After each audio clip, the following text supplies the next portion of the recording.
ETF index mutual funds నేర్చుకుని stock మార్కెట్లో రాణించాలనుకుంటున్నారా? వెంటనే ఈ నెంబర్కి కాల్ చేయండి. నమస్కారం. మనం రకరకాల పంచతంత్ర కథలు చెప్పుకుంటున్నాం. ఇంచుమించు చివరికి వచ్చేసాం. పూర్వమట మధువ్రతుడని ఒక రాజుగారు ఉండేవారు. ఆయనకి లేక లేక ఒక కూతురు పుట్టింది.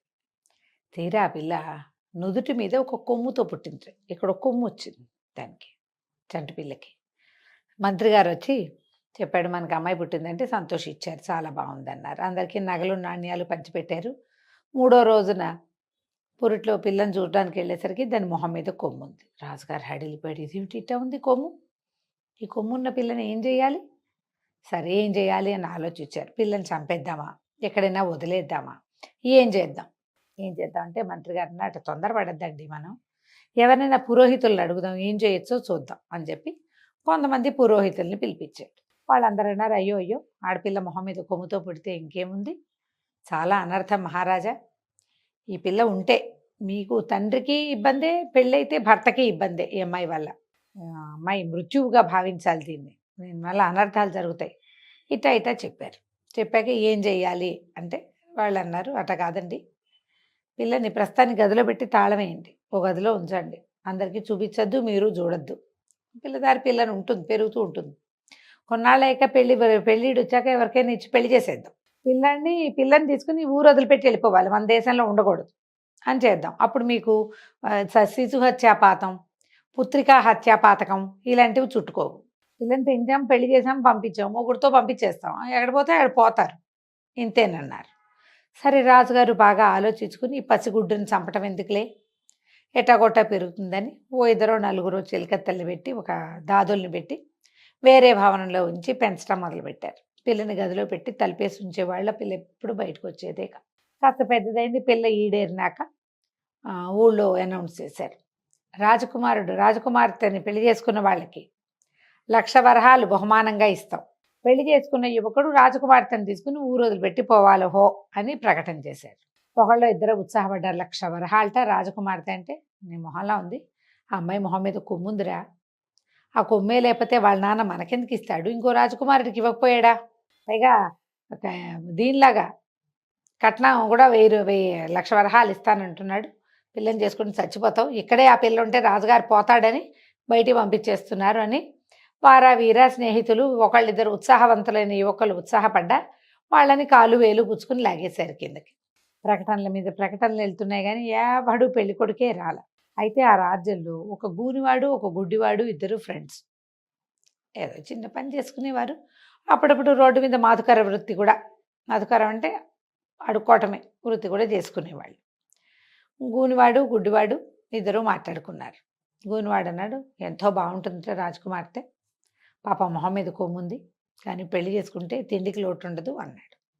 గుడ్డివాడు అన్నాడు, సరేలే నేను చేసుకుంటా, పోని 1,00,000 వరహాలు వస్తాయి కదా, మరి ఇన్నాళ్ళు నేను అడుక్కునేటప్పుడు నువ్వేగా నాతో సాయం ఉన్నావు, ఇప్పుడు పెళ్లి చేసుకున్నాక కూడా నువ్వే సాయం ఉండు, సగం పంచుకుందాం, నాకెటాకు కళ్ళు లేవు, ఆ అమ్మాయి అందగత్తో ఇంకోటో దాని మొహాన కొమ్ముందో దాని వీపు కొమ్ములు ఉన్నాయి, ఎవడు చూడబోయాడు, నాకు తెలియదుగా, కనపడదు కదా, అంధుండి కాబట్టి నాకు కనిపించదు, కాబట్టి పెళ్లి చేసుకుంటాను, నేను చేసుకుంటాను, మరి నువ్వు నాతో పాటు ఉండమని అన్నాడు. సరే గూనివాడు గుడ్డివాడు ఇద్దరు ఓకే అంటే ఓకే అనుకున్నారు. సై అనుకుని రాజుగారి దగ్గరికి పోయారు. వెళ్ళాక రాజుగారికి చెప్పారు, అయ్యా మీ అమ్మాయిని నేను పెళ్లి చేసుకుంటాను అనగానే రాజు ఆశ్చర్యపోయాడు. మంత్రి అన్నాడు, పోన్లేండి ముష్టివాడు అయితే అయ్యాడు, ఇతను గుడ్డివాడు, అంధుడికి ఏమీ కనపడదు, అంధుడికి అందగత్తైనా ఒకటే, మొహం మీద కొమ్మున్నా ఒకటే, ఏం పర్వాలేదు, అతను అందుకే ఉత్సాహపడుతున్నట్టున్నాడు, చేసేద్దాం పిల్లకి పెళ్ళి అన్నారు. సరే రాజకుమార్తె నుంచి ఈ అంధ భిక్షుకుడికి వివాహం చేసేశారు. 1,00,000 వరహాలు చేతిలో పెట్టారు. సరే ఈ గూనెబ్బాయి గుడ్డెబ్బాయి రాజకుమార్తెను పుచ్చుకొని ఊర్లోంచి బయటకు వచ్చేసారు. ఊర్లోంచి బయటకు వెళ్ళిపోవాలని ముందే చెప్పారు కదా శాసనం, రాజకుమార్తెను కూడా తీసుకుపోయారు. రాజకుమార్తె చక్కగా చిలకల్లి ఉండేది, చిన్నప్పటి నుంచి తన పనులు తను చేసుకోవడానికి అలవాటు పడింది. ఈ 1,00,000 రూపాయలు పెట్టుకుని వేరే ఊళ్ళో ఒక చిన్న ఇల్లు తీసుకుని కులాసాగా ఉంటున్నారు. ఒకరోజు ఈ గుడ్డే భర్త ఎక్కడికో బయటికి వెళ్తే ఆ గూని కుర్రాడు అన్నాడు రాజకుమార్తెతో, అయ్యో నేను చూస్తే నాకు ఎంతో బాధగా ఉంది, నీకు ఎంత కష్టం వచ్చింది అన్నాడు. రాజకుమార్తె చక్కటిది కదా, పాపం చక్కదే, మొహం మీద కొమ్ముంది అంతే. రాకుమార్తె అంది, ఏమిటి ఇప్పుడు నాకు వచ్చిన కష్టం, ఆ ఊళ్ళో ఉంటే పెళ్ళయ్యేది కాదు, ఎవడు ముక్కు మొహం చూసేవాడు కాదు, ఇప్పుడు చక్కగా పెళ్ళయింది, భర్త ఉన్నాడు, నువ్వు స్నేహితుడు ఉన్నావు, మాట్లాడడానికి మనుషులున్నారు. ఇదివరకు నేను ఎవరితోటి మాట్లాడలేకపోయేదాన్ని, నా జీవితం హాయిగా ఉంది అనేసరికల్లా గూని అబ్బాయి అన్నాడు, చిచ్చి గుడ్డబ్బాయిని పెళ్లి చేసుకున్నావు, ఏం సంతోషం ఉంది నీకు? వాడేమన్నా నీ అందం చూస్తాడా? నీ జడెంత పొడుగు, నువ్వెంత తెలుపు, నీ గోళ్ళు ఎంత ముద్దుగా ఉన్నాయి, నువ్వెంత ముచ్చటగా ఉన్నావు, కొమ్ముంటే ఉందిగాక, నీ అందానికి సాటొచ్చే వాళ్ళు ఎవరైనా ఉన్నారా? నీ అందాన్ని చూసి అనుభవించలేని భర్త ఉన్నాడు నీకు అనేసరికల్లా ఈ అమ్మాయిని ఏం చేయమంటావు మరి, ఏం చేయటానికి ఏముంది అని చెప్పి ఒక పెద్ద పావును పట్టుకొచ్చేట. దాని నల్ల త్రాసు ఇది, చాలా విషం ఉంటుంది, ఇది వండు, చక్కగా మసాలా దట్టించి వండితే చేపకూరల్లే ఉంటుంది చూడ్డానికి, ముట్టుకున్నా కూడా అట్టగే కనపడుతుంది, నోట్లో వేసుకుంటే రుచి కూడా అదే ఉంటుంది. కానీ విషం అవటం వల్ల వాడు చచ్చిపోతాడు. గుడ్డివాడు పోయాక నువ్వు నేను ఈ 1,00,000 వరహాలు పెట్టుకుని హాయిగా ఉందాం, నాకు నీతో ఉండటానికి ఏ అభ్యంతరము లేదు అని చెప్పాడు. రాజకుమార్తె ముందు వెనక ఆడింది, కాదన్నది, కానీ అతను ఒప్పుకోవాలి. ఆ గూనెబ్బాయి చాలా బలవంత పెడితే సరేనని ఒప్పుకుంది. సరే పెద్ద నల్లటి తాచుపాముని తెచ్చిచ్చాడు. మహావిష సర్పం అట అది. దాని ముక్కలుగా జరిగి ఈ పిల్ల ఏం చేసింది, పొయ్యి మీద మసాలాలు ఉల్లిపాయలు అవి ఇవి దట్టించి నూరి అవి వేపి ఈ పాము ముక్కలు అందులో పడేసి వేపటం మొదలుపెట్టింది. సరే భర్త ఎక్కడి నుంచో బయట నుంచి వచ్చాడు. వస్తే ఈ అమ్మాయి ఏమంది, ఇక్కడ కూర్చోండి పొయ్యి దగ్గర, మరి కూర కదుపుతూ ఉండండి, అతనికి అలవాటే కాస్త వంటలో సాయం చేస్తాడు, కదుపుతూ ఉండండి, నేనేమో చెరువుకి వెళ్ళి మంచినీళ్ళు పట్టుకొస్తాను. ఆ పిల్లకి అక్కడ కూర్చోవటమే ఇష్టం లేదు, చేయటం ఇష్టం లేదు ఈ పని, అట్లా జరిగిపోయింది, వాడు బలవంతానికి లొంగిందనమాట. ఈ గుడ్డబ్బాయి ఏం చేశాడు, ఓ పీట పొయ్యికి దగ్గరగా జరుపుకుని కూరని ఇటా వేపటం మొదలుపెట్టాడు. ఇంతలో ఏమైంది, అది పరమ విషసర్పం, ఆ విషం ఉడుకుతూ ఉంటే ఆ పొగ వస్తోంది పైకి, మామూలుగా ఆవిరి వస్తుంది కదా, ఆ ఆవిరి మొహానికి తగిలి ఈ గుడ్డబ్బాయికి కళ్ళలో రకరకాల పొరలు గమ్మి, వాడికి పాపం కళ్ళు కనపడవు చిన్నప్పటి నుంచి, ఆ విష ప్రభావంతో పొరలన్నీ కరిగిపోయి కళ్ళు కనిపించడం మొదలుపెట్టింది. ఇక అబ్బాయి అంతా చుట్టూతా చూసుకుని ఈ ఉడికేది చేప కాదని, ఇది పామని, తనని చంపడానికే ఈ భార్య ఈ కూర వండుతోందని అర్థం చేసుకున్నాడు. కళ్ళు కనపడుతున్నాయిగా, ఊరుకున్నాడు. ఈ లోపల ఏమైంది, అమ్మాయి మంచినీళ్ళు పుచ్చుకుని వెనక్కి వచ్చింది. వెనక్కి వస్తే భర్త ఏమో పొయ్యి దగ్గర కూర్చున్నాడు, ఈ పిల్ల లోపల గుమ్మంలోకి వచ్చింది. ఈ గూని కుర్రాడు, వీపు వంగిపోయి ఉన్న కుర్రాడిని అడిగా భర్త ఫ్రెండ్, వాడు లోపలికి వచ్చాడు.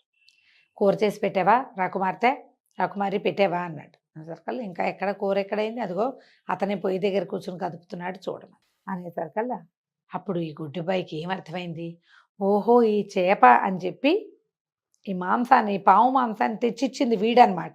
వాడు ఒక్క ఉదుటిని లేచి ఆ పొయ్యి దగ్గర నుంచి తన ఫ్రెండ్ అయిన ఆ గూని వాడిని ఆ పక్కన ఉన్న లాఠీ కర్ర పెట్టి వీపు తుక్కు రేగొట్టాడు, వీపంతా కొట్టాడు.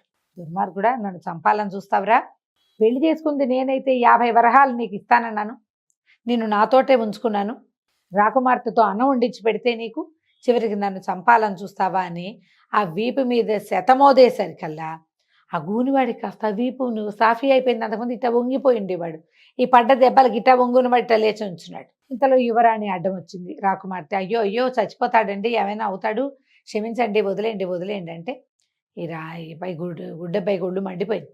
నీ వల్లే కదా, వీడు చిన్నప్పటి నుంచి స్నేహితుడు, నాకు నీ మీద ఆస్తోటి నాకు శత్రువు అయిపోయి నన్ను చంపడానికి చూస్తున్నాడు అని చెప్పి ఆ కర్ర పెట్టి అమ్మాయి మొహం మీద కొట్టాడు. కొట్టేసరికల్లా ఈ ముందిట కొమ్ము పెరిగింది కదా, అది పళక్కమని విరిగిపోయింది. కొమ్ము విరిగిపోయింది, కొమ్ము లేదు, ఇంకా మొహం మీద ఊరికే మచ్చలే ఉంది అంతే. అమ్మాయి చూసుకుంది, కొమ్ము విరిగి ముక్కాచక్క అయిపోయింది, ఏం లేదు, కిందంతా పిండిగా రాలిపోయింది, మొహం మీద తడుకుంటే బొప్పిలా ఉంది, ఏమీ లేదు అక్కడ. పరిగెత్తుకుంటూ పోయి అద్దం చూసుకుని ఏమంటే కొమ్ము మీద ఎట్ట కుట్టారండి, మీకు కళ్ళు కనపడుతున్నాయంటే, ఇదేదో వండుతున్నావు రా మాంసం, ఆ మాంసం ఉడికే వాసనకి నాకు కళ్ళు వచ్చేసినాయి అన్నాడు. అనేసరికి మీకు కళ్ళు రావటమే కాదండి, మీ స్నేహితుడి గూని తగ్గిపోయింది, నా మొహం మీద కొమ్ము కూడా రాలిపోయింది అని అద్దం చూసుకుని భర్తకు చూపించింది. ఇదివరకు కొమ్ము ఉండేది, నువ్వు ముట్టుకునేవాడివి కదా, ఇప్పుడు చూడంటే మొహం నున్నగా ఉంది. గుడ్డివాడు ఆశ్చర్యపోయాడు. ఎవరెవరా ఇలా జరిగిందా అన్నాడు.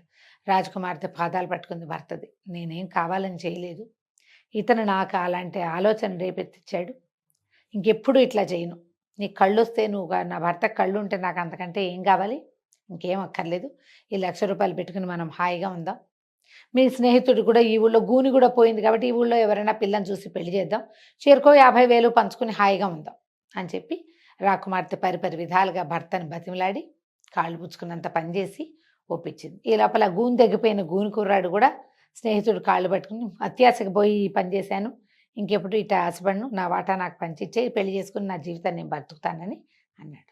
తర్వాత అతనికి పెళ్లి చేశారు. చెరో 50,00,000, 50,000 రూపాయలు, లక్షలు కాదు, ₹1,00,000 కదా ఇచ్చింది. చెరో 50,000 పంచుకుని సుఖంగా కాలక్షేపం చేశారు. తర్వాత రాజుగారికి తెలిసింది వాళ్ళ అమ్మాయికి మొహం మీద కొమ్ము పోయిందని, అల్లుడికి కళ్ళొచ్చాయని. తర్వాత కాలంలో వీళ్ళకి పిల్లలు పుట్టే కాలం నాటికి రాజుగారు ఈ రాకుమార్తెని, ఆ గుడ్డి కుర్రాడిని, అదే ఆ భర్తని, ఇద్దరిని మళ్ళీ వెనక్కి తీసుకున్నాడు కథ కంచికి, మనం ఇంటికి.